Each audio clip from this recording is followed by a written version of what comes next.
ఇప్పుడు ఇస్తే ఎట్లా? 10వ తేదీలోపు ఇవ్వమన్నారు. నాకు ఇప్పుడు ఇస్తే కుదరదు కదా. ప్రజాస్వామ్యంలో ఆయన శాంతియుతంగా పోరాడితే ఏంటి సార్ ఈ మీద అయింది? దాన్ని బట్టి మేము చేస్తున్నాం తప్ప మాకేమీ లేదు సార్. అదర్వైజ్ కోఆపరేట్ చేయండి తీసుకోమన్నారు సార్. డెసిషన్ తీసుకోమని కాదన్నా, డెసిషన్ తీసుకోమని కాదు. గతంలో కరేడ్ విజిట్ అప్పుడు ఎలాంటి ప్రొసీడింగ్స్ ఫాలో అయ్యారో ఆ ప్రొసీడింగ్స్ ఫాలో అవ్వమన్నారన్న. ఆ ప్రొసీడింగ్స్ మీరు ఫాలో అవ్వలేదు. అది నా ప్రాబ్లం కాదు, నా ప్రాబ్లం కాదన్న, మీ ప్రాబ్లం. దాని మీద నేను కోర్టుకు వెళ్ళింది,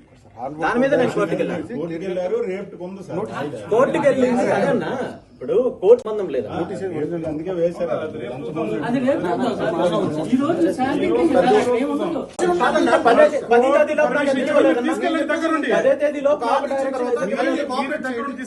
తేదీలోపు నాకు ప్రొసీడింగ్ ఎందుకు ఇవ్వలేదు? హైకోర్టు 10వ తేదీలోపు డెసిషన్ తీసుకోమన్నారు కదన్నా, నాకు ప్రొసీడింగ్స్ ఇవ్వమన్నారు కదా, మరి ఎందుకు ఇవ్వలేదు? నాకు నిన్న ఇస్తే వాళ్ళు అక్కడ ఆల్రెడీ ఏర్పాటు చేసుకున్నారు, చెయ్యలేదు కదా.